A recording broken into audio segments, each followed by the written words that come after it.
This podcast is a member of the Place to Be Nation family. Visit us at placetobenation.com, the only place to be in your pop culture world. Place to Be Nation class is in session. Welcome back to my classroom. I am JT, here alongside me, my BFF forever. Or is that what it stands? Is that what the third F stands for? Forever? Yeah, it's redundant. Best friend forever. Jeff Machado. Jeffrey, how are you? Very good. I am a student. He is, and this is episode number 9. Jeff Learns Wrestling. I want to thank everyone who has liked our Facebook page. Thank everyone who has provided feedback for the show. We appreciate each and every bit of it. And for those that had some consternation amongst us or about us jumping ahead in our timeline last couple episodes, we are safely back in the haven of 1987. Very controversial episodes 7 and 8, I'd say. They were controversial, but here we are. We're back in time, 1987, so it's been a while. Last time we were here, we talked WrestleMania 3. Are you still feeling the bang from that episode? Feeling the bang. Okay. Andre goes down. Were you excited to jump ahead now, or jump back to 1987 and forge on through that year? Yeah, I always like to go back to reliving my 8-year-old self that was deprived of all this stuff. Watching stuff from now is kind of like weird, like I'm just missing out, I'm just behind. So, this past weekend, I went to a church bazaar, or as my daughter keeps calling it, a pizzar. A pizzar? Yeah, pizzar. She's like, what's that thing we went to? A pizzar? Or she's Pizzir, I think. I don't know. She's way off, whatever it is. And it was at Our Lady of Czestochowa, which is the church that we used to play CYO basketball in. It was in the rec center there. And it brought me back instantly to our basketball days, me and you on the St. James team. Freshman year, high school, I guess? Yeah, like 8th grade, freshman year, something like that. So we were there, and your dad was our coach, as many know.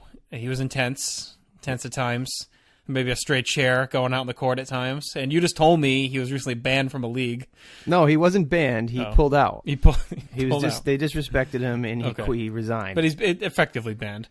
But you also told me that you were just at his house a minute ago before you headed over here, and you told him you were coming to do this podcast, and you said he told you some tales of wrestling. Anything insightful that you can share? Yes, he immediately lit up, and he's like, I used to watch wrestling. I watched wrestling before it was a WWF, back with that hacksaw Jim Duggan, and this is the funny part, that's the only name he could remember. He was like, it was hacksaw Jim Duggan, and then there was that guy. Who was that guy? He just kept saying, who is that guy over and over again. I was like, Nikolai Volkov? He's like, nope, that's not Hulk him. Hogan? He's like, nope, before Hogan. Well, Duggan was definitely not quite before Hogan. I mean, unless he was watching Mid-South Wrestling, which I'm not sure he would have been. Is he always from Rhode Island? Yeah.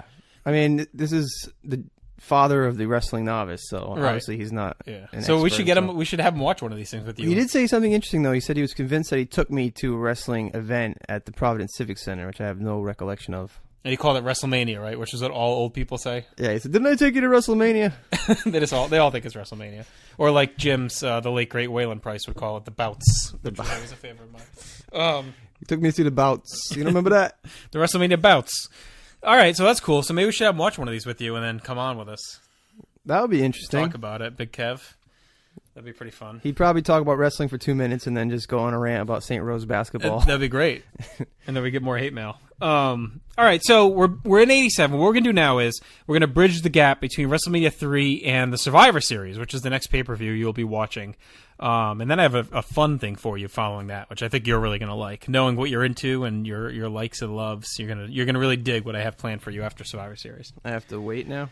I have to wait for the fun thing? Well, it's on the dock, so you can. Is this the first Survivor Series? Yes. Okay, so it's like the Survivor first. Series 1. Or do they not call it anything? They go by year. WrestleMania is the only thing they do by number. Everything else is year. So Survivor Series 1987. Gotcha. All right, so we go to May of 1987, Saturday night's main event. And we're here to end, finally, this never-ending feud between Randy Savage and George the Animal Steele. Is this the end of the Animal?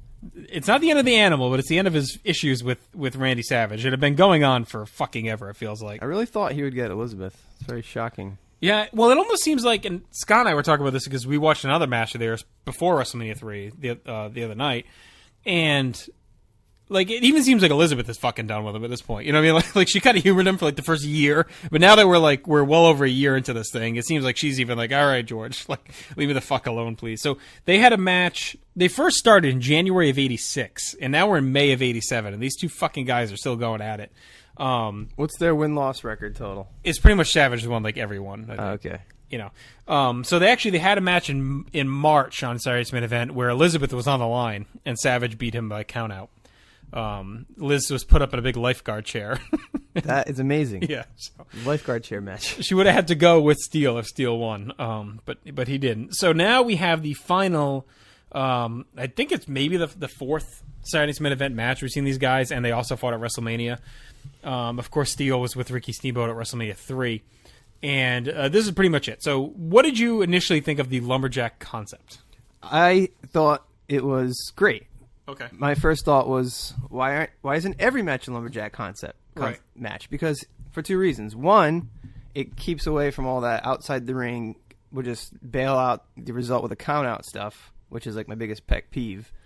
Because some guys can fight outside the ring for 2 minutes, and some guys it's like an immediate bell, and the match is over, the count out. And two, you get to see all these other guys out there all the time. Right. Were you wishing they wore lumberjack shirts?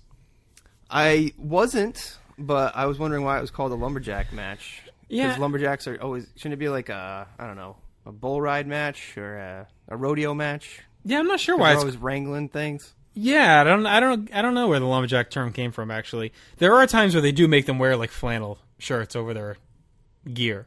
That'd be an interesting wrinkle. Yeah, I guess they're just maybe they're supposed to be like logs, like when they throw the lumberjacks throw the logs, they're just throwing them back in the ring. Yeah, it made for some really awkward moments. Like, if one guy comes out toward the guys who are his friends, Right. then they go, "Hey, man, I hope you win, but got to do it." Yeah. Whoa, there you go. Back in. But when it's the other way, Yeah, then they it's just like beat a on big him for a fight. couple of seconds. And...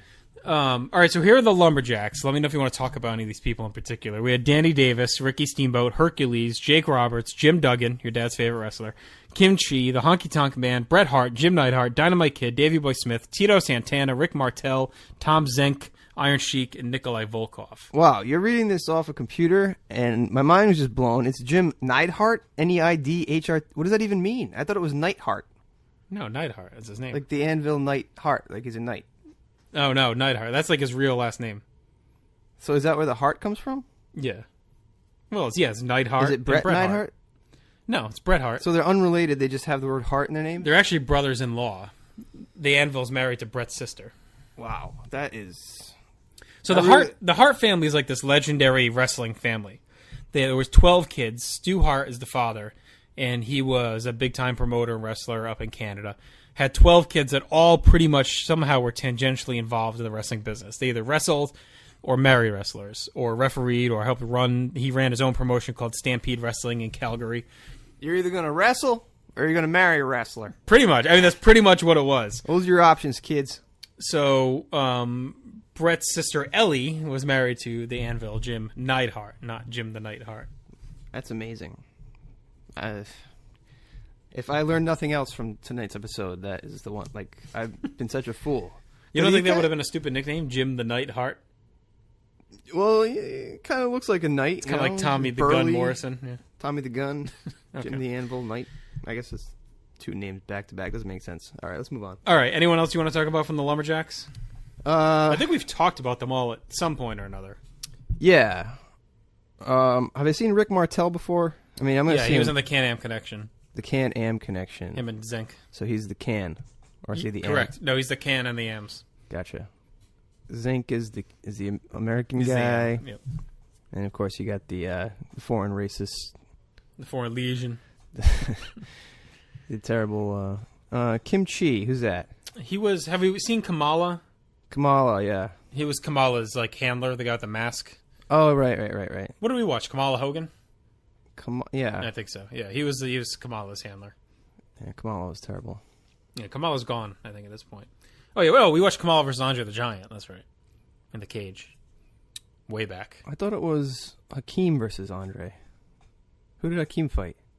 No, that was the Mega Powers and the Twin Towers. Oh, the Twin Towers. That's ahead of where we are. We're going to get there again. Okay. I was actually thinking I'll probably have you rewatch some of that stuff you watched in that first episode when we get there timeline-wise, just to see if it still holds up to what you put it at. This is our 9th episode. When we get to 10, are we going to have an awards show? Some shows do that. Because if we had an awards show, it would help me like study up on this stuff because I'm already starting to forget stuff. Right, yeah. And there's only so much I can watch. I know. You're doing well. Thanks, buddy. All right, what do you think of this lumberjack affair between Macho Man and the Animal? Well, the Animal, like you said, you could kind of get the sense that Elizabeth was done with him. Right. He would just he would do a couple grappling things and bite the turnbuckle, and then, this whole Steamboat Animal love affair is kind of weird to me. Did you like when he called it WrestleMania the 3? WrestleMania number 3? Yeah, it was funny, especially when he was talking to Gene before the match, and Steamboat comes out and he's like, "What are you doing to George?" It's like, "Stop making fun of George." He's like, "I don't think he's ready for this match." He doesn't understand what it is. He was treating him like as a special needs brother. Yeah, like he's supposed to be an animal. He's not supposed to be, mentally ill, short bus or whatever. So the Lumberjacks, Savage wins a match, and the Lumberjacks all pile in and get into a big fight. Always the highlight of a Lumberjack match, the big brawl at the end. Yeah. So any other thoughts, or what did you think about this one? I think it was a sad ending. I think George deserved better. So do you think at the end of this he should have... I mean, he's going nowhere, and Savage is like the future. So they kind of box themselves in a way. You can't really have Elizabeth go at Steele. You just can't do it because he's an old guy that's going absolutely nowhere. He's got no future as a wrestler there. But if he had Elizabeth, then he would have a future. Probably not. It's a tale as old as time. It's more likely that he would have died before he became a big star. But he's still alive. I guess so. They could have pawned him off into like a different storyline or something like that. Yeah, and they do. He sticks around, but he was never going to be Or maybe a big Elizabeth deal. has a sister that he falls in love with, and then he wrestles with the sister's husband. So the sisters go against each other? Yeah, something like that. Does Elizabeth ever wrestle? Not in the WWF. In very late in her career in WCW, they throw her in the ring. Any other notes or thoughts on this one? I thought it was interesting that Jake comes in with the snake, and then everyone leaves the ring. Like all 15 guys are afraid of the snake. Definitely afraid of snakes. I mean, out of 15 guys, you got to figure at least 2 or 3 would be cool with the snake, right? Well, it was the 80s. I don't know. Do you feel like snakes weren't as snakes cool? were like the sharks of the 70s? Like Jaws comes out. Everyone's afraid of them. Now everyone's just like afraid of snakes. Well, remember, Alice Cooper was into the snake because he took it and held it over his head and everything. So, yeah, maybe it was more like, were snakes still like very tied into like Satanism and whatnot? Yeah, I guess so. I mean, if you were a kid and you had drawings of snakes, they would ask you if you were into the devil. I used to get snake books. I like how you said it. I like if kids at that time, if they drew snake, I had a snake book. So every kid went through the same things that I did. Yeah. That's just a fact. I just like how you tried to pawn it off, I guess, that you've heard of other kids getting asked if they were Satan. Well, I went to school with nuns, so whenever we made a mistake, they would say, when kids do this, they become Satanists. And so they said and they go to snakes. Hell. Yeah, they thought it was weird that I like snakes. That's funny because that happens to me on the Place to Be podcast until I'm going to hell. I guess I don't know. Everyone's afraid of the snake, and they will never get comfortable with the snake unless you're Alice Cooper. You're cool with the snake. Yeah, I mean that's probably why they paired him with Jake, right? Alice Cooper. Yeah, because heavy metal Satan guy. I wonder if Alice Cooper was secretly afraid of snakes and that he had to go through training just to handle it. I feel like he's probably been with snakes in heavy metal music videos. So wasn't that? I feel like that was also a snake thing in the 80s. Yeah, they were all over music videos because even there's a Wayne's World where she has a snake in Indiana Jones. Yeah, the pits of snakes in all the movies. A lot of snakes. Home Alone. The guy was named Snakes. I don't know no snakes. I don't know snakes. Snakes. The most interesting part of this match is that after it, there's an interview with Heenan with the neck brace on. Yeah. He's talking to Andre, and they're saying they're going to dispute the WrestleMania 3 result because it was too slow of a count out. Does anything ever come to that? Is there like an Andre Hulk Hogan rematch coming? It does Very play. exciting. It does play a role into things. Yes, they do keep hounding it, and it plays out throughout the summer. So Andre actually goes away for a bit after WrestleMania. He had to have back surgery. That's so not good. He'll be back toward the end of the year. So this is how they kind of keep things afloat. That Bobby demands justice. Do you remember that part of the match? It's very early on when Andre falls on Hogan and he gets on his knees and holds up the 2 fingers. He thinks it was a 3 count, and the referee counted 2. It's like right in the very beginning. Yeah, they actually show it during the interview. Right. Yeah. Okay. Yeah. So that was the moment that they're talking about. That's kind of like it seemed like a normal thing to me. It wasn't. Do you think that they came up with that controversy after the match, or was it a planned slow count because they knew they were going to do that already? Yeah, the way they do it, I think it's a plan because it's not one of those things where like it's done and the commentators didn't talk about it and then they show it later and act like it was something. Like, the announcers, like Gorilla and Jesse, I remember them talking about it when it happened. They're like, oh, that was 3, and they really call attention to it. So I think it was... Yeah, and he does hold up the 2 fingers. Right. So maybe they weren't definitely going to go forward, but they might have left the seed there in case they needed to pick it back up. Well, if you haven't seen that interview, you should check it out again because they're on this tiny little couch, and Andre is sitting there next to Heenan, like normal. I don't know how they pull it off. Yeah. Like, the guy's 7'5", and he's just sitting on this tiny little couch. It's a great shot. He did kind of have a small ass, Andre. For a big, giant man, he didn't have the biggest ass. He was just sitting there with his arm around the guy. Tiny little couch. Very comfortable. All right. Any final thoughts before we move on? Am I going to see any more lumberjack matches, or is this just like... Yeah, we can find one for you. There's some out there. No, I don't want you to adjust your... No, we will see it. There's more. We'll the Facebook posters know more than I do about what I should watch. You will see lumberjack match at some point in the future. All right, so next we head out to, and this is on the WWE Network if you want to check it out. It's also out on YouTube. The Primetime Wrestling from May 12th, 1987. And this is a very random match. This is suggested by our buddy Chad Campbell. Because it's a kind of a fun random match, and that is Tito Santana versus Butch Reed. I'm going to be honest with you. Until we prepped for this episode, I had never seen this match. Chad brought it to my attention. I really liked it. I thought it was really well done. I liked the focus of Butch Reed, when he was working Tito over, and the way it built to the finish. So what did you think of this? Talk to me about it. All right, so at the beginning, we have this whole slick, natural exchange of some kind of object in his hand. Yep. And he's like passing it back to Slick and then puts it in his shorts. And then he passes it back and he eventually hits him with it. What the heck was it? Like, do you ever get to see what it is? It's probably nothing. They're probably just faking it. Just an excuse to reach into his pants? Yeah, or, it's like a magic trick, optical illusion. As long as the fans are so far away, they don't know. So if I go like this, you may think I had something in my hand and I put it back in because it hurt. That punch I just threw at your jaw. It led to some funny Jesse banter because the other guy was like, what has he got in his tights? And he's like, they're called trunks. They're called trunks, not tights. You got to go back to wrestling school. Was that Craig? I think it was Craig the George. Did he have like kind of a raspy voice? Yeah. Yeah, I think it was Craig. So, yeah, Jesse... he just kind of sounded like an idiot, and Jesse was all over him the whole match. He had like no respect for him at all because he's not a wrestling guy. Like Gorilla, he usually makes fun of, but he has like a healthy respect for because he was a legend. And Vince is the boss, so he treats him like shit, but he still reveres him a little bit. Guys like the George, he has no time for. Just bums. I've seen Reed before. He was at WrestleMania 3, right? He fought Coco. Yeah. That was kind of a boring match, but he was pretty cool in this match. He's a big dude. Yep. And he was flexing a bunch. Like, have we ever measured his pythons? Like, are they close to Hogan's pythons?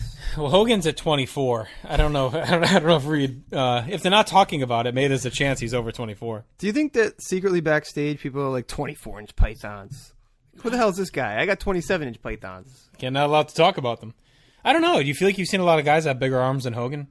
I mean, they're pretty big, but like Hercules is pretty big. Yeah. Butch Reed's pretty big. I think it should be like a thing, like biggest pythons. Guess you use in the game. python. Yeah. It's like the Phil Nelson. There should be one guy with the best Phil Nelson. Right. They could go back. Well, that's why they had the match about it. They go back into the weight room, like see how much they bench press. They never talk about how much these guys bench press. Yeah. That's like a huge thing in football.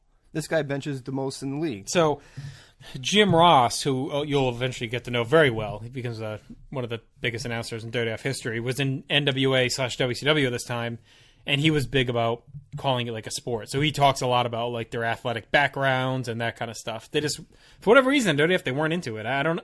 Yeah, that's why I want to know about their college background. See, you're like Jim Ross did. Pre-WWF records, things of that nature. Yeah, see, I don't know if maybe they felt if they drew attention to it, the ones that weren't. I think they just wanted everyone to be larger than life. I don't know the reasoning. And who's the commentator with the accent? He's pretty funny.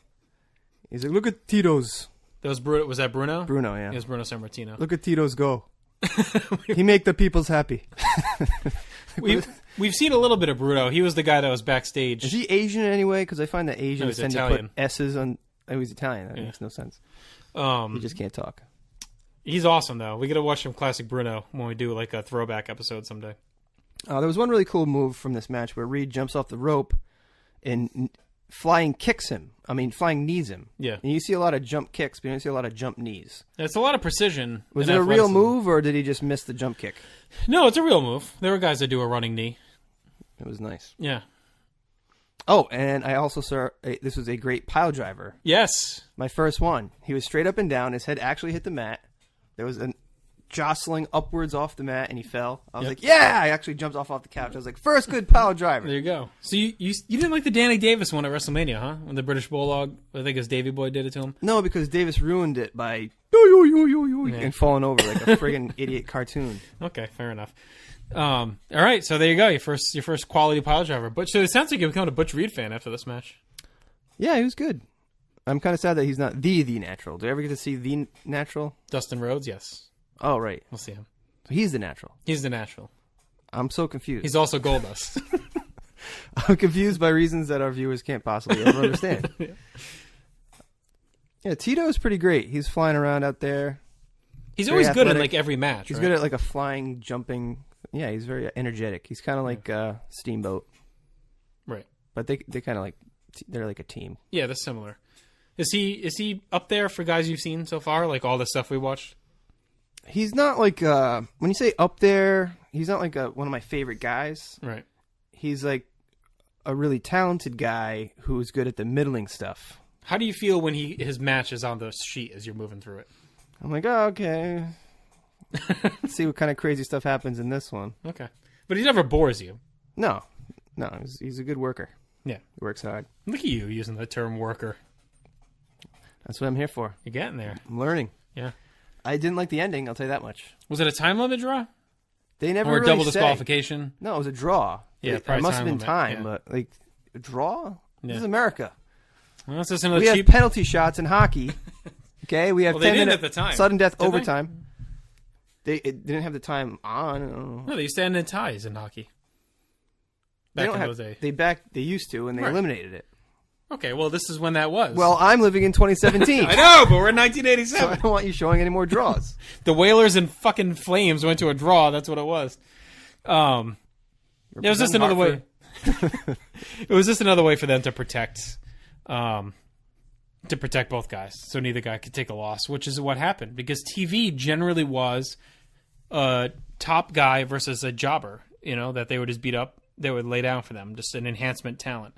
When the two name guys fought on TV, there very rarely was a finish because they wanted you to come out to the local show to see the finish. Oh, okay. That makes sense. So they're not going to let Tito beat Butch Reed on TV. They're saying, fuck, Tito couldn't beat Butch Reed, but if you come out to the Kalamazoo Auditorium Tuesday night, There will be a result. You can see Tito beat Butch Reed, you know?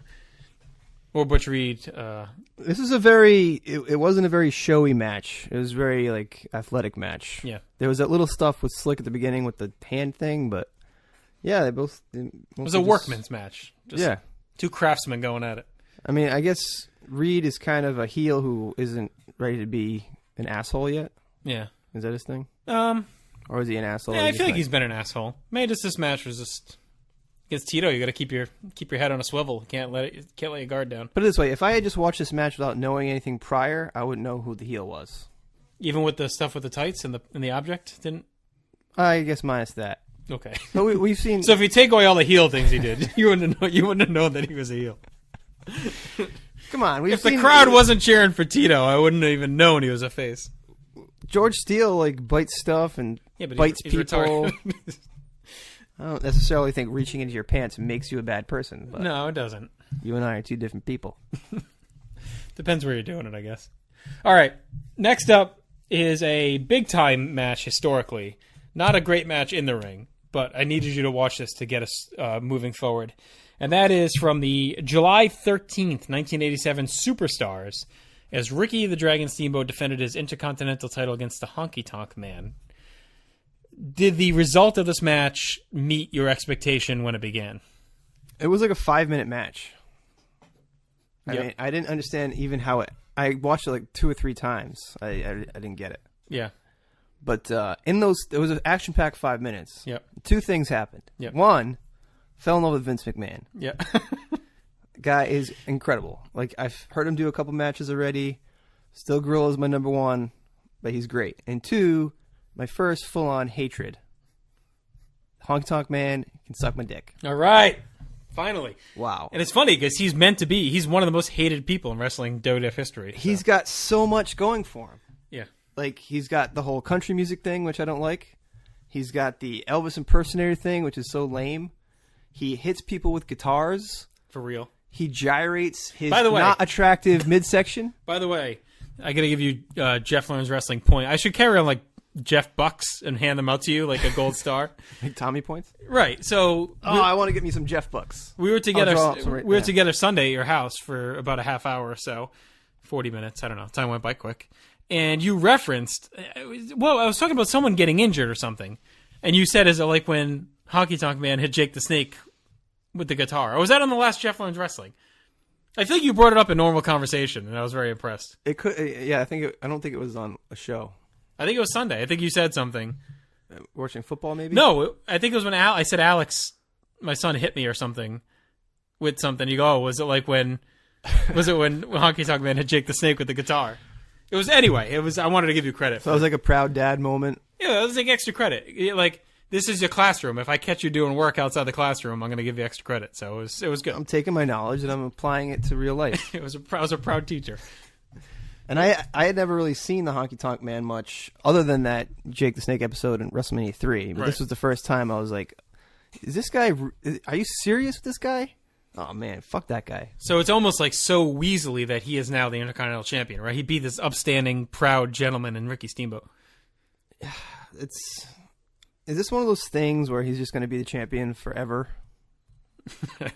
We'll see. Steamboat, are you surprised he lost it so quickly after that chase with Savage? Yeah, like what's going on? Is So there is a backstory. oh, you meant quickly, like time wise? I thought you meant. Well, the 5 minutes, but also he won it in March and then lost it in July. So he doesn't have And a then we very had that long thing run. where Savage was like, "Yo, you can't lose yet. You can't lose yet. Right. I wanted to get it from you." Right, he wanted to be the one that took it back, so he's pissed that Steamboat lost. Yeah, so I figured there'd be like this third epic Savage and Steamboat match. And now it's just the Honky Tonk Man has it.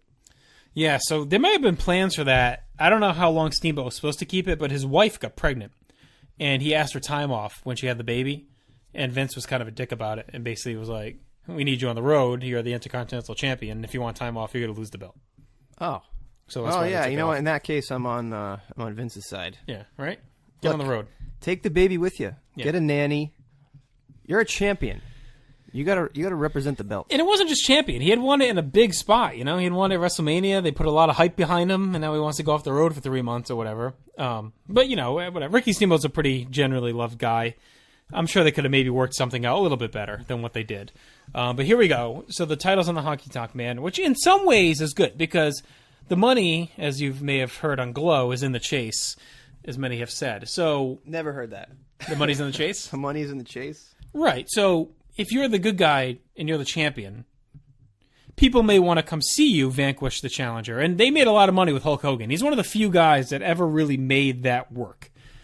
But the bigger money is in having the asshole champion who always somehow squeaks out with his title, and you're chasing him and chasing him and chasing him, and you want to finally see him lose. Now, you can wait too long, which has happened at times, for the guy to get his comeuppance, and then everyone People just kind start of not gives up. caring, yeah. Right. So you got to find that sweet spot. But you can also argue that there's not a ton of money in just a good guy champion warding off all the challengers. At some point, you need a bad guy to steal a belt from him. Yeah, I guess it's tough. There's only one Hulk Hogan. Right. But does it have to be the Honky Tonk Man? I mean, what? That's not even a name. The Honky Tonk Man. He's got no name in his name. So from a business perspective, What do you call him for short? Honky? is he Honk, the honkster? Honkster. Is he someone? I just made that. I don't know if they call him that. Is he someone that you feel is turn off TV for you, or is he someone that you want to see get his ass kicked? I'm not sure yet. Okay, we'll see how it evolves. Is it like a Howard Stern thing? Like I'm going to keep watching to see someone hit him? I don't know. Well, that's the goal with a heel. They want, they're supposed to be bad and evil enough that you'll keep watching to see them lose. So is he that, or is he the type of wrestler that does exist where you just don't like him to the point where you'll just turn off the TV if he's on because you hate him that much?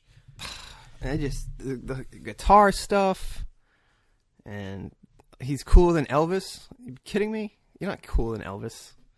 What the frig is Honky? Elvis is as Gorilla Monsoon has said multiple times, Elvis was a great human being, a great man. Have we talked about this sir, yet? are no Elvis. Have we talked about this on the show? I feel like we have. Gorilla's saying obsession that. with Elvis? Well, just said if you think Elvis is a great man. I feel like we've had this conversation. Must be somebody else. Do you feel Elvis is a great man? Somebody needs to email me and because there's no way I could have just forgotten an entire Elvis. Yeah, Elvis is great. He's a great musician and he's a great actor. Is he a great man? Well, I don't know as much about his biography, but because Gorilla talks about him like he's like Martin Luther King and these things. He's like, Elvis is a great human being, a great man, and you're tarnishing his. It was like, you could say he was a great entertainer, a legendary musician, and actor. I mean, I guess he went to war. Well, greatness is tough to pinpoint. I mean, he changed the world of rock and roll music. True. If it weren't for him, yeah, we'd be a lot less happy. He also died a drug-addled slob on a toilet. Well, did he? Wasn't it mostly alcohol? Maybe. No, I thought it was like prescription pills or something. Oh. Well, maybe if he had... I'm going to look... Next episode, I'll have a complete Elvis workup. Okay. That's good. I'm going to determine, yes or no, if Elvis was a good person. Okay. He... Someday we're just going to get, like, out of nowhere, this, like, awesome album from Elvis, Tupac, and Biggie. Like, the three of them just collaborating on this album. And it's just gonna There's got to be a lot of unused footage out there. That would be great. I would love to hear Biggie rap. I meant like new. I don't mean unused. I'm intimating that they're all alive and together are going to drop, like, some massive album. Oh, yeah. That's going to break the world. Yeah, since I just intimated, too. I just totally missed it. Yeah, you just said. I'm with you now. There's a lot of old stuff that they could. You made it like Puff Daddy's going to go, or Brother Love, or the fuck his name is, going to go into the. Go into the vaults? Go into the vaults and make a. Which wouldn't surprise me. I'm shocked they haven't done it yet. But have you heard Biggie duets? Like recently? 10 years ago? They released an album with like unheard Biggie stuff with like all different people. Oh, it was a whole album? Yeah. No. Oh, it's really good. You should check it out. I should check that out. It's like all different artists, and they recorded new stuff, and it goes with old Biggie stuff, and Biggie duets. Did anything get released as singles? Because I need some new karaoke duet stuff. We can look. We'll check after this episode. Remember that time we tried to do Juicy? No, we tried to do Stan and Juicy, and no, it was Bad Romance. Oh yeah, they didn't have Juicy. They didn't have Juicy, and then we did Stan, and it was an edited version. And then we did Bad Romance. You know, it's funny, that memory came up on my Facebook. It was like yesterday, like 10 years ago or 8 years ago, whatever. Oh, that was what that night was? The bowling night? Yeah, we went bowling, and then we went to that bar next door. And we got to go out more. Yeah, that was fun. we can remember every time we've ever been out because we've only been out like 4 times. But we've hung out like a million times. Yeah, that's true. I could tell you the year because I didn't have facial hair because I had my alopecia. We have no time to hang out anyway because it's all wrestling all the time for the rest of our lives. And any free night I have is like my wife is out and the kids are here, so we can't leave. We're just confined to this dungeon talking wrestling. Yeah. By the way, the best part about that was Stan like died, farted, and then we brought everyone back with Bad Romance at the end of it. It was the last song of the night. Bad Romance was the best song of the entire. We killed it. We killed Bad Romance. And we never no practice. Harmonizing. I did the rah rah gagas, and you nailed everything else. And then we did awful at the gay bar karaoke for your birthday. Empire State of Mind. Oh God, it was awful. I should never sing anything with harmony. It's tough when you pick a girl who can really sing, like Alicia Keys. Right. You have to make a decision if I'm gonna just try to belt it out as high as I can. I did. Or if I'm just going to try to sing it like a guy. And you went for it, and I respect you for that. It was awful. Yeah, and those gay guys who didn't like it, they can go fuck themselves. You know? Because not everybody can roll in there and sing it. Carly Simon and Elton John perfectly. Yeah, I fucking tried. It was your birthday. I was trying to give you a gift and sing with you. I think Crystal took over for me halfway through the first verse, and it was great. Because your voice was totally shot. Yeah. Just like it's going to be Saturday. All right, any other thoughts on the honker and the steamer? Yeah, I'm still not sold on the double pin ending. I think it was dubious at best. What, where he's got the... They both pinned each other, basically. Oh, right, yeah. But he was hooking the rope, right? Because Steamboat was beating the shit out of him. Yeah. And the... What's he called? The Colonel? Yeah, Mouth of the South. He's standing on the bottom rope like an idiot. And then he starts getting beat up, and then I don't know, I probably hit him with a megaphone or something stupid. Right. That friggin' megaphone. And then how are we going to end this match? Just let him hit him with the megaphone. Get used to the megaphone. Megaphone, it's over. The megaphone's around for a while. Let's make him carry around a rubber megaphone or a Nerf megaphone. He's the Colonel. So, yeah, Honky hooked the rope, and that's why he gets the leverage to win. All right, so we're in the world now where Ricky Steamboat is our Intercontinental Champion. I mean, no longer Intercontinental Champion. Honky Tonk Man is. I'm the Honky Tonk Man. I'm the Intercontinental Champion. Yeah. At least I know what song we're ending with tonight, and that is the Honky Tonk Man's theme song. Fucking... Oh, man. I should make you do that for karaoke here on the show.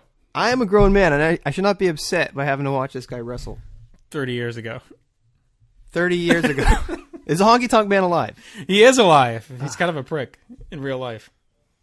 And we haven't even gotten to the worst part about my Honky Tonk Man viewing experience. Yeah, we're going to get there. All right, so let's plow along, and we're going to talk about just this kind of the interlude match that was thrown in, because it's a snapshot of one of the best feuds of the year in 1987. That's a tag team match between the Strike Force and the Islanders. Strike Force is Tito Santana and Rick Martel. So what happened is, if you remember the Can-Am Connection, we talked about them. They were set up Zinc. They were set up for a big feud with the Islanders. And Tom Zenk left the company over money. He was pissed off. And they did a storyline that unfolded where Rick Martel was fighting the Islanders alone because he had no partner. And he was trying to find partners, and he couldn't find one. And, he tried out different people. And then Tito Santana steps to the plate to team up with Martel.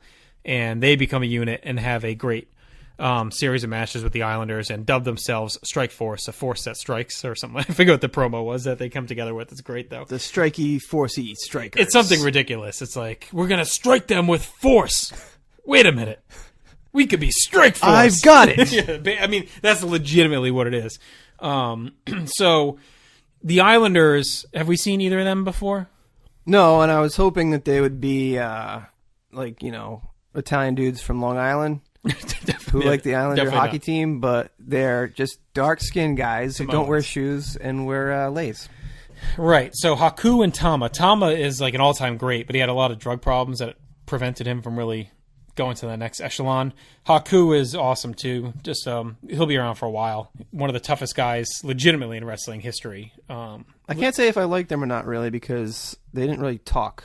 There wasn't any talking that I saw. They don't talk much. Bobby does a lot of the talking for them. They're savages, as the 80s will have you believe. Yeah. If you lived on an island in the 80s, you were a monster and a savage.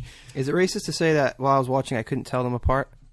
No, because it wasn't great quality. It was YouTube. Okay, yeah. It was 30-year-old footage. I'll take it. Okay. This is the match now. This is from the Boston Garden, October 3rd, 87. And you were pretty not in love with the commentator here, were you? It was Pete, the Duke of Dorchester Doherty. Yeah, is the guy who had like the really crazy voice? Yeah. I tell you something, Gorilla Monsoon. So he's kind of like the Islanders are great athletes. I tell you, great athletes. So he's just like a local Massachusetts wrestler, and he kind of dubbed himself the Duke of Doherty. He was pretty infamous, even though he was just a job guy, never accomplished much at all. But the Duke of Dorchester. So I should like him because he's local. Yeah, but he's kind of annoying. You can not like him. There's a lot of assholes from Massachusetts. He made me laugh a few times. So I wanted you to show this because, again, it's a snapshot of a really iconic feud that happened in the summer of 87 that doesn't really get any shine on like TV or pay-per-view too much. It was really a house show feud. If you did like this match, there's a podcast series out there called Tag Teams Back Again with our buddy Kelly Nelson and Marty Sleeves. And they did a whole episode, 2-part episode, on just the matches between Strike Force and the Islanders. Really? And it's really good. So I highly recommend it. All right, I'll have to check that out. So give me your thoughts on this match. Well, Gorilla was on point with the sexual innuendo. Haku on the receiving end. Martel rams him with it. It's funny because I just don't even pick up on these things, but you're coming in such fresh, clean ears. That Well, you hear them all. as like a writer, I'm down with the drama, the background, the build up and stuff. I'm still learning. See, that was one right there. The build up. I didn't even know I was doing it. See again. You didn't even know you were doing it. Let's see. Wrestling wise, this one I made a point because I didn't want to sound like a racist to figure out which one it was. It was Tama. Yeah. The single worst, if you guys out there want to, it's like in the middle somewhere. Over the rope, through the barricade take I've ever seen. Okay. He gets thrown over the rope, lands on his feet, and then jumps over. looks at the railing, and then jumps over. Yeah. Like, and then they're like, they sell it. Like, oh my God, he's off the apron and into the crowd. Oh, that must have hurt. And they actually replayed it. Was it worse than Asian Adonis hitting the ropes with the scissors and then hitting himself in the head? Yes. Really?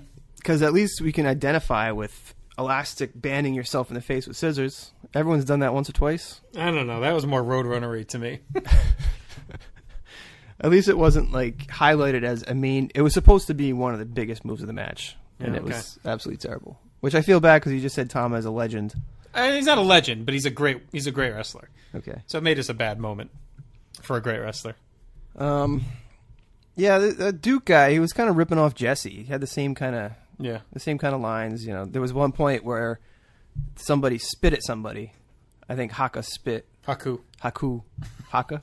Not Haka. Tama and Haku. That's confusing. Okay, so Haku spit at somebody, and Gorilla's like, oh my God, he spit at him. And he's like, I didn't see any spit. That's just a sweat dropping off his face. I was like, oh, that's a Jesse thing. You got to get your own thing. Right. Do your own. One thing that came to my mind, they kept talking about how Martel was burned. He was burned on this jam, and he was burned off the ropes here, and they're really burning through him. Was he like in a house fire? No, I don't think so. Is it just a coincidence? It was at least 4 or 5 times they mentioned Martel getting burned. Yeah, no, I don't know. There's no inside both joke of them behind said that? it? Gorilla and? Yeah, both of them. I don't think so. I mean, maybe his house fucking burned down or something. They were making fun of it. I don't know. No, he definitely wasn't in any kind of fire. Oh, well, definitely someone should hit me up if that's true. But I mean, Gorilla was known for like his inside ribs and jokes, so it's possible it meant something that they kept saying it. If you picked up on it like that. Martel, burn victim, yes or no? Let me know. He's such a handsome man. I can't imagine so. So this was like one of the earlier ones of their fights, or is it one of the later ones? I think it's kind of in the middle. Are they going to end up with like title implications and stuff? Not this feud, no. So this is probably the last you'll see of them fighting. Oh, we'll see them. Well, that's a bummer because the Strike Force lost. Well, we'll see both teams. Well, I mean, they have other matches. We can track one down. We're not going to get to it for the show, but so it's just kind of a historically, this was an important feud, and here's a it's a really fun feud with a lot of great matches that I wanted to. And let's never talk about it again. Pretty much. All right, but you should listen to Tag Teams Back Again, the series they did, because then you can hear about the whole feud from start to finish. Because we're probably not going to get to it. All right. Well, it was a miscarriage of justice, I'll tell you that much. It was. The old referee looking the other way trick. They caught me off guard that the Islanders won. I was surprised.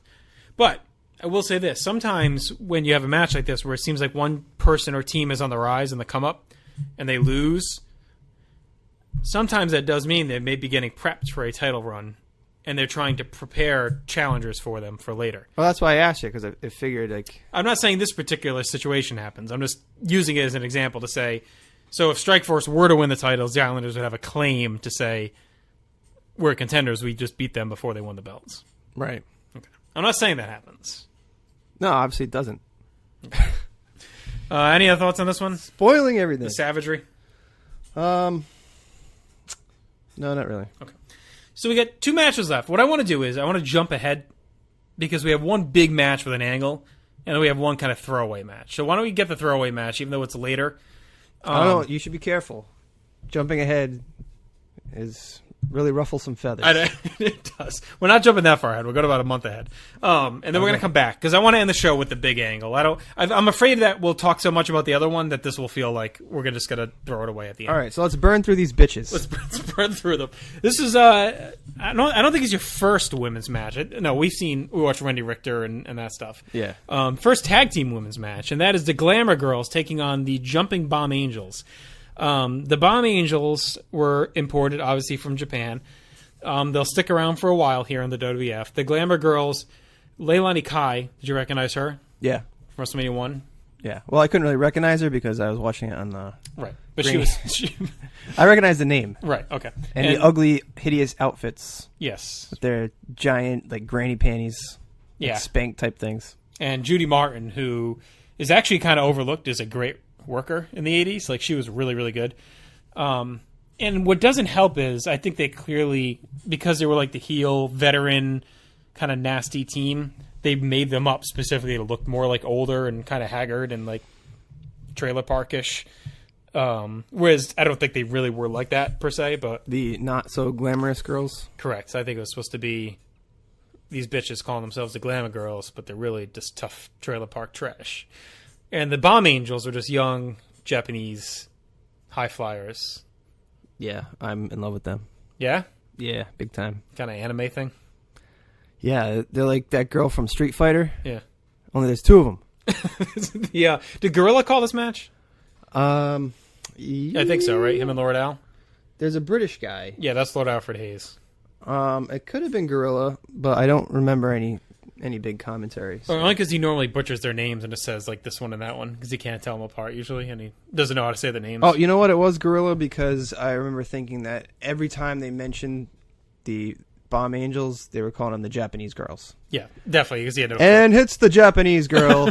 That's a very tough move for the Japanese girl. Like, you don't have to say that. Did he say Oriental at all or Orient? No. Okay. No, just Japanese every time. Because that's usually pretty prevalent during this time period. All right, give me your thoughts. Well, Oh, by the way, this is from November 24th, 1987, MSG. they look like they're like 4 feet tall. And they start fighting, and like they're powerful. They're like flying through these girls. Yeah. They're like Cirque du Soleil, kind of like you said. Like the who'd you say? Who did you say they were like? Anime. Yeah, like the hentai crazy jump kicks and Right. stuff, and they did a little too much of the move where you pull the lady. You went right to the hentai versus the anime.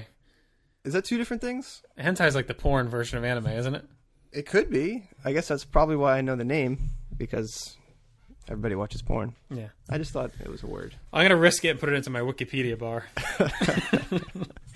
Is all hentai porn, or is some hentai porn, but not all? Hentai, the English word is pervert, so yes. So like I was saying, they perform like a hentai type of... Look at this fucking thing. It's a word of Japanese origin, short for perverse sexual desire. Original meaning of hentai in Japanese language is transformation or metamorphosis. Yeah, basically it's a genre. Oh, so porn. it's like the girl becoming a woman by getting raped. Yeah, we get the... Wikipedia is X-rated, apparently. You got to turn off safe search on Wikipedia. Well, fucking A. I mean, they literally have a guy blowing a load into this girl. Oh man, those girls look way too young to be in porn. That's the hentai way. Jeez. I cannot... This one's got a dick. I can't believe this Wikipedia. Well, remember, Wikipedia is made by the public, so Right. people have to put these pictures on Look here. at this one. Just so, I'm a hentai expert, so let me add some pictures that will help you really understand All right. what the whole thing is about. I definitely got to get rid of my browser history. Hey, this is educational. It was you know? educational. I could play this. I was on a train of thought. It derailed because subconsciously... When my the daughter pervert comes across these cartoons on my computer, she'll know. She'd be like, I know what that is. Yeah, so you went right for the hentai, so that was good. Well, let's anyway. face it. You're not watching women wrestle without some kind of perverted sexual desire. No, So it makes sense. Especially Judy Martin. Yeah. I mean, she's a MILF. Yeah. Trailer Park MILF. Probably a good MILF. Gamilf. Gilf. Yeah. Whatever. Yeah, but I thought it was great. They did a couple of the same move too often. Like there was a lot of the throwing the girl off the rope and then pulling it down over the head for the pin, which never ends a match. Right. People try it all the time, and it looks like really hard to get out of, but they just kick out of it. Yeah. And yeah, they were beating the shit out of those white bitches, like big time. Can you read the line that you have there? They're like sexy little crabs. They are. Can you explain that one? Oh, because they're like crawling all over the place. Yeah. They're like, they go from one, all right, say they're pinned on the ground. They stand up backwards and then walk out of the hold. Yeah. And then they flip over on top of the lady, and they're grabbing them with all 4 limbs like little crabs. They're just scurrying all around the ring there. So where do the Bomb Angels rank on your list of favorites? They're like top 3. We're going to see them at least a couple more times. Sweet. Yeah. Also, you said the Bomb Angels. I was confused. Is it Jumping Bomb Angels, like they're jumping bombs? Or are they the Jumping Bomb Angels? I think they're like Bomb Angels, like they're Bomb Angels? No, actually, I think it's probably they're jumping Jumping bomb angels. So they're jumping bombs. Yeah, Bomb Angels is easier to say. The whole 2 nouns in a row thing really Yeah. confuses things. The jumping Bomb Angels. Yeah, I'm not sure. There's going to be some Are they more like angels or more like bombs? angels. Look at them. So the Jumping Bomb. There's got to be some Angels. jumping Bomb Angels hentai out there, I'm sure. Oh, man. Imagine Leilani Kai just being in a fucking animated porn movie. What kind of person would I be if I don't go home and try to find out? Yeah, no, you'd be wrong. You should definitely try and find out. Yep. Start at the Wikipedia page so you have the educational piece of it to explain yourself. Oh, no. So did you enjoy this match? Like we kind of threw it in just to showcase the Bomb Angels and the women's tag stuff. Did you dig it? I did. I thought the girls were really actually athletic and really hurting each other. Were you surprised the Glamour Girls could hang with them?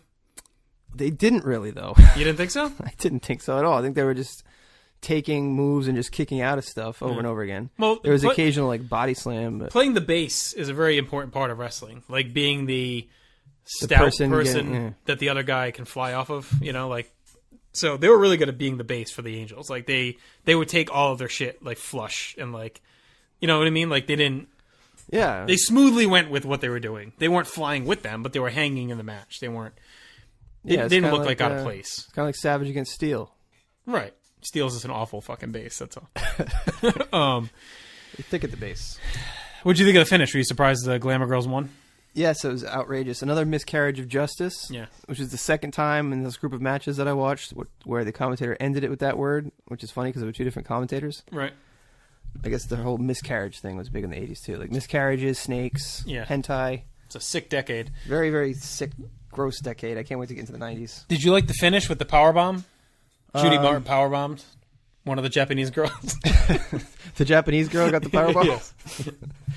It was pretty heavy, but they were beaten. Yeah. They were beaten, and it was another bamboozle. Yeah.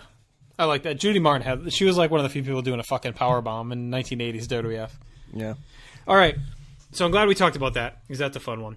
But now we get to our main event of the evening, and we head back just a little bit to October 3rd, 1987, Saturday night's main event from Hershey, Pennsylvania, the Hershey Park Arena. And we're going to talk about Randy Savage challenging the Honky Tonk Man for the Intercontinental title and some of the fallout that comes from that. So you saw some of the tease where Savage was pissed that he couldn't regain the title from Steamboat. He wanted to beat him. And Honky immediately starts calling himself the greatest Intercontinental Champion of all time, like right out of the gate. And wow, I hate him so much. And Savage takes it personally. I'm the fucking greatest. You know what I mean? So Savage, during this time, basically de facto turns face. Well, because he wants his title. You can't possibly fight the Honky Tonk Man without being a face. And by this point, he's so awesome and so great. It's hard. Like, everyone just wanted to cheer. Like Jake the Snake. You just want to fucking cheer the guy. The Honky Tonk Man could fight, like, Jeffrey Dahmer. And people are like, yeah, Dahmer, take your knife and cut his stupid mullet off. Eat his fucking sideburns. Pudgy little gut. So here's the big match. So did this feel like a big-time match for you? Like, opening up here? Yeah. I mean, it's Savage, Intercontinental title. Of course. Tell me about it. Savage's intro talk was really good. Yep. He said he's going to prove in front of zillions of people that he's the best. Yep. Which is kind of adorable. It's like 8-year-old kids. Somebody would say that. He's really bad at math. Really awkward. I'm going to show him he doesn't know the difference between a guitar string and a G string. Like, in Miss Elizabeth kind of was like, Do you, thumbs Randy? down. Yeah. That was lame. And then he ends it by saying that he's going into the danger zone. Yeah. Like, wow. When did Top Gun come out? It was like 85, right? Yeah. But The Loggins. Kenny Loggins, man. Yeah. It's like, we're going to do the danger zone, and then afterwards we're going to get footloose. It's going to be great. This is it. But yeah, you know. Heart to heart, I'm talking to you right now. Finally, Savage gets to come in second as the challenger, which Hogan had been stealing his thunder in a terrible way, all those matches. Well, that was later, but yeah. Of course it was. I knew that. But yeah, you know, you got Jimmy Hart doing the thing. Jimmy Hart is actually pretty great. Yeah. Like, he's Such very a weaselly intense. runt. He's always on his cues. He's always talking. It's just too bad that he wasn't, like, bigger. Because he'd be fun to that watch makes it even wrestle. better. Yeah. Because you just want to... He's such a puny little shit that you just want to... It's almost like he's in a win-win situation because he can do whatever he can do, and then if he gets hit, everyone's like, "Oh, how can you hit a guy who's that small?" Right. But it was cool to see Savage just like holding him in the middle of the ring, and like winding up his fist, Right. looking around like, "Should I hit him? Should I hit him? Okay, I'm gonna hit him." Pow. That was good. And then he, you're right, he is wicked active out there. Like, he's always talking, always moving. Like, he's no pause in his energy at all out there. He's always just flying around the ring. Yeah, he's great. So it was kind of an interesting moment when he gets knocked out, and then all these people start running. The Hart Foundation comes out. Hey, what are you doing here? They got to pick him up and carry him away. It's just funny. You need 3 people to carry this one little guy. Right, yeah. Like, I could carry him out back to the locker room.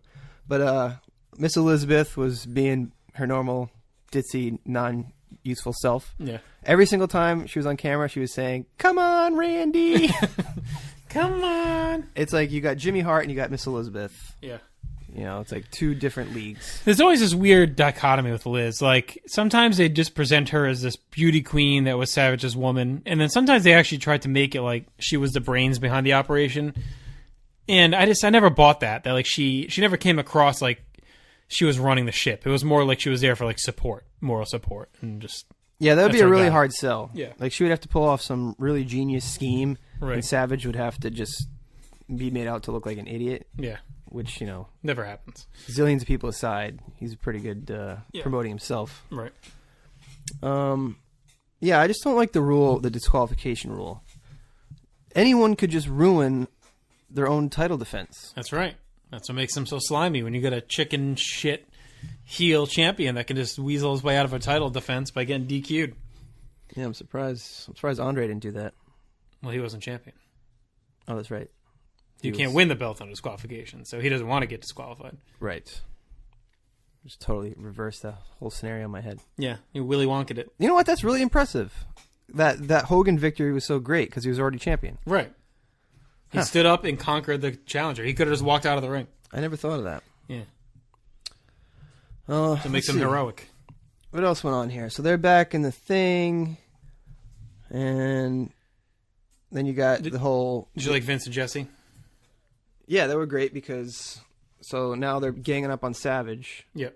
and Vince is saying that Elizabeth can't do anything, and Jesse's saying, of course she can't because she's a woman. Yeah. Which, especially what's going on now, is He's so misogynist. it's pretty Misogynist. terrible. Jesse, what did you think though when Honky threw her down? Was that like an ultimate like? That was just, oh man. But it made it count, right? Because First of all, because they spent the entire match talking about how Elizabeth wants Honky Tonk Man. well, that's just Jesse doing Jesse things. But like Heenan was saying it too, or somebody, or Jimmy Hart was saying I don't know. Right. Or Honky Tonk was saying it. Yeah, but he's just making it up. See, I can't even call the guy by a name. Yeah. I hate myself right now for even talking about him because I'm saying Honky Tonk can't say it. No, give the man a name. Is his name Joe? What's his real name? Wayne. Wayne. Okay, I'm gonna call him Wayne from now on. All right. So Wayne is standing there shaking like, oh, you want me, don't you? You want me, don't you? No, she doesn't because she's with Randy Savage, Right. like the coolest guy of all time. So he's like shaking and they're like beating him, getting ready to hit the guy with the guitar. And this is so funny. Like she just runs in between them and all of a sudden, oh, she's just a woman. She made the ultimate sacrifice. They're comparing her to Anna from Frozen, saving her sister. Anna. Anna. Whatever. It's the same. Are you serious right now? That's how it's pronounced. Oh, is Anna, if I say Anna from Frozen, is that like a porn reference? No, but it's like an Andrea thing from 90210. It's Anna. Is it Sandra or Sandra Bullock? Sandra. Oh, so you don't know Sandra. everything, do you? No, but I know Anna because I've fucking dealt with Frozen All for right. the last 2 years. It is Sandra, you're correct. But I'll get you. Okay. So yeah, then all of a sudden, the misogyny kind of bothered me because her just standing there is like this great sacrifice. But then I immediately turned back because he pushes her. Yeah. I mean, how do they even plan that? She's a gentle bird. She's very gentle. And they showed the replay. He really pushed her hard. Yeah, he's a prick.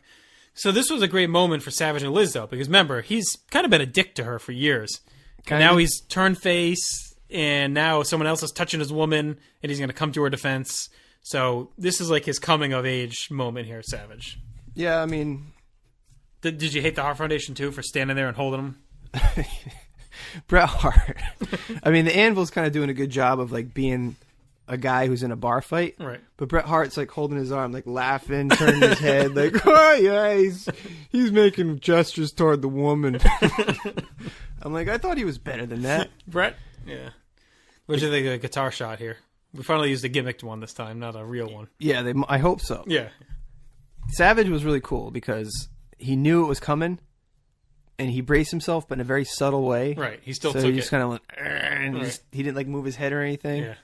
It's like that cool pop sound. It was really awesome. It's a pretty seminal moment. It's like a big time moment. It was one of the greatest crowd reactions ever. Yeah. Because first they booed when Elizabeth got pushed, and then it was like intensified booing once the guitar hits. Right. Like everyone was so mad, and you could see like some faces. They're like, "No, how could he hit him with a guitar? It's not like we've ever seen him do that before." So Honky though is quickly becoming like this heat magnet, right? I mean, just like everything he's doing is just he's such he's on fire. yeah. All of a sudden he's just like this most hated fucking guy right now. He's like the center of the sun Yeah, with heat. the dark sun, heat miser. Any other thoughts on the match before we get to the end of the show? Let's see. That was just it, right? Yeah, I mean, yeah. So the match itself, Savage doesn't get the title, obviously. Gets the DQ. Harper Nation come in. Guitar. Liz down. All right, so we go to the end of the show, and we have Savage and Hogan. Oh, but Hogan actually comes in to rescue Savage. Right. Yeah. That's kind of important. Right. All right, well, tell me about it. Well, Elizabeth runs away. Great Heenan line there. He's like, when the going gets tough, she gets going. Which is like, oh my God, that's such a great... Oh, sorry, it was Heenan instead of Jesse on that one, wasn't it? I said Vince and Jesse before.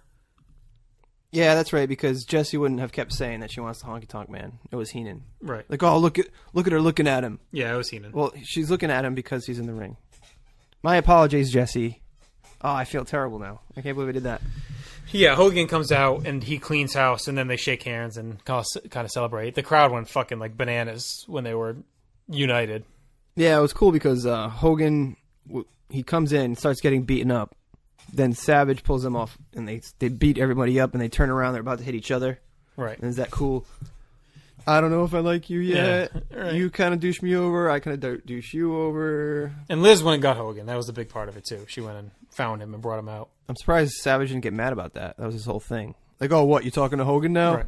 You got a key to Hogan's dressing room? It's coming. Again? Stop spoiling things for me. You saw it already. Oh. That was the first episode. Oh, man. You're ruining this whole thing. No, it's fine. It's still going to be great. All right, so Hogan would wrestle in that Never match. going out of order again. Okay, we're not. Hogan would wrestle in that match, and then we get a big backstage interview powwow. Gene Okerlund is with Savage and Hogan. Solidify the friendship, shake hands. The worlds are now aligned. All is right in the world of Hulkamania and the madness. What did you think of this moment? It was cool, but Savage, you know who he's like? He's like LeBron James. He's like the LeBron James of wrestling. He's like Hulkamania. The baldness, but just it was all about him. Yeah. It's like, oh, Hulk Hogan saved me and my title and I this and me and my. That's all he cared about, man. Like there could never be a team between these two guys. They're too selfish. Okay. See, I think Hogan is better at selling the whole concept of a alliance. Yeah. Well, I'm curious to watch you now play out again, because I got your thoughts last time on this and about who you thought was right or wrong. And again, you're surprising me with you think Savage has come across as selfish, because I feel like it goes against a lot of what people have retconned this to be. So we'll see. So you think Hogan's just like stealing his spot? Well, let's just see. Is that what people think? Let's just see how it plays out. Because you're wrong. Let's see how it plays out. What did you think then of the world premiere of the Pile Driver music video? Man. So we talked about this in one of the previous episodes, Coco singing Pile Driver. You told your instructions said to watch the match, And then I fast forward to the end. I see there's only like 5 minutes left. I'm like, what could possibly be here? So I almost turned it off. Yeah. Because after the interview, they threw it back to a commercial. Right. And I was about to, and I was like, okay, that was cool. They shook hands. They did the cool slow handshake thing. Yeah. Yeah. And then there's a shot of Hulk Hogan in a construction outfit. And I'm like, what is that? And then Vince is like, stay tuned for the world premiere of Pile Driver. And then I remember hearing the song. And I'm like, oh, God, is this a music video? And it is the most ridiculous thing that I have ever seen in my life for so many reasons. Yeah, name them. Okay. People who are enemies are choreographing a music video together. Right. That's so, weird. That's how I always justify these, because this happens more than once. I justify it in that they're getting paid to coexist on set. And they won't get paid if they fight. Like, in my mind, that's the kayfabe. So they're being themselves. They're just being paid to do... Right. It'd be like if Hitler and FDR were paid $1 million to do a feed the homeless commercial. Right. Yes. Okay. I can get behind that. Okay. So that's how I always rationalize that shit in my mind. Is that like, they said, look, you're going to do this music video, but you're not getting fucking paid if you guys start fighting on my set. I think it's very offensive to construction workers that they show Bam Bam Bigelow. And who's the other bald guy with the mustache? Oliver Hump? No. The really tall guy, bald mustache, like a blonde goatee or something. I don't know. I'd have to watch it. They're showing them jackhammer with one hand. Okay, that is very insulting. They don't know how to use a jackhammer. And I don't care how strong they are. They're not using one hand. It's your first glimpse of Bigelow. It is my first glimpse of Bigelow, actually. Did you enjoy it? He looks like a pretty big dude. Yeah, he is a big dude. We'll see. I mean, I know who he is because of Major Payne. And if you haven't seen Major Payne, starring Damon Wayans... That's why you know Bam Bam Bigelow? Yeah. Have you ever seen that movie? Yeah, but I thought maybe you'd know him from other things. Well, I know him from... Yeah. But I don't know... Like, you do an impression of him, but I don't know the origins of the impression. Correct. But I know who he is because of Major Payne. Great movie. Damon Wayans at his finest. What'd you think of Vince being on site and the kind of eating the lunch and giving the eyes? He's wearing the very tight T-shirt. Yeah. He's like one of the boys, you know? Right. I think he's trying to... I think that was his goal. He wanted to be one of the boys. Whoever that big guy is, he gives the okay sign to a woman walking by. Not once, but twice. Who was it? It's like a cartoon where they show the stock footage in the background. Was it Oliver Humperdinck? Was it Bigelow's manager? Was he like reddish hair? No, you said he was totally bald. Totally bald head. He looked like a giant guy. Why don't you just Google image Pile Driver video? All right, we'll look it up here. Wait, give me some other thoughts quick while I'm looking this up. Oh, superstar Billy Graham. Billy Graham, there you go. Okay. He gives the okay sign twice. Yeah. And then you got Billy Jack spitting out his apple. You remember that part? Yes. He's going to eat his apple and he spits out like, oh, she's so attractive. Yeah. Like these guys aren't banging broads left and right backstage. Yeah. But it's the 80s. That's what you did. You it's sat at ironic. sites and it's ironic that it's a catcalled construction site because you have the whole worker thing and the face and the heel, and they're not anything but they're just workers. Right. They're just company men doing something stupid for the company to make money, and they're actually being workers. Yep. It's a perfect. And they're pile driving. And they're pile driving, which now that you mention it, I never really thought of a pile driver as an actual term from real life. Right. There you until go. Just now. And then Billy Jack Haynes pile drive that woman later that evening. Yes, he did. All right. What was your favorite match of the night? Well, I would give it to the Savage fight if he had won. Okay. But I still got a bitter taste in my mouth about that. The pure enjoyment, gotta love the jumping bombs. There you go. Or the bomb angels, depending on how you you see that phrase. I did not see that. I almost told you not to watch that match. I think I literally did tell you not to watch that match, and then we just did it anyway. Maybe you should watch it again because it's very entertaining. I didn't think it would. I knew it would be entertaining. I just time constraints and whatnot. I was gonna say we could, if we had to bag one, we could bag that one. Yeah. I'm glad we didn't. Least favorite? My least favorite, The Animal, that slob. No, I kind of enjoyed that one just because the whole lumberjack effect. I kind of liked all these matches. Very white, blue collar, very blue collar episode. Lumberjacks, construction workers, The Islanders. Islanders. They literally don't even have money. They don't have collars. Yeah, they just kill their own food. Yeah.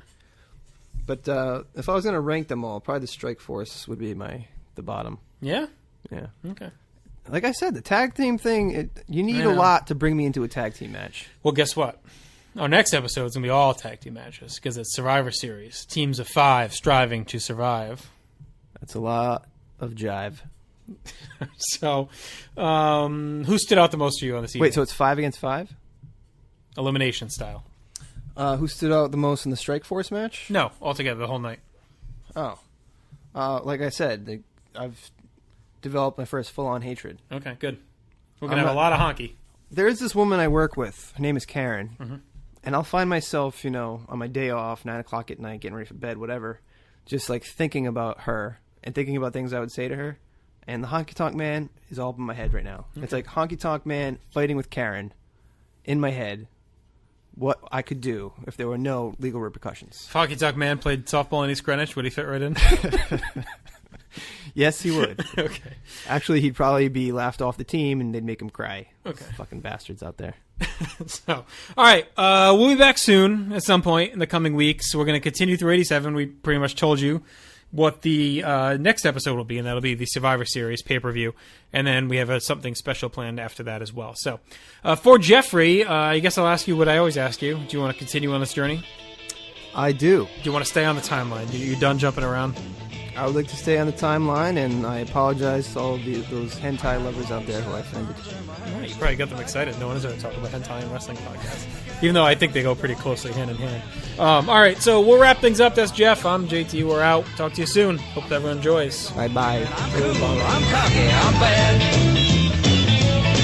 I pick a mean guitar, I wear a blue suede shoes. You ought to hear me sing the snakeskin blues. I'm just a honky tonk man. I'm just a honky tonk man. I'm just a honky tonk man. I'm cool, I'm cocky, I'm bad. Roll, Elvis, let the honky tonk man show you how to rock and roll. Elvis who? He couldn't carry a tune if it had handles on it. Oh, have mercy, baby. Listen to the honky tonk man pick that guitar.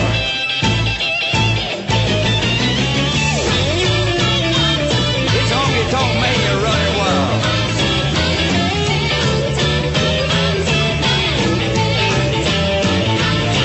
I got Peggy Sue beside me, the colonel's in the back. I'm coming to your town in my pink Cadillac. I'm just a honky tonk man.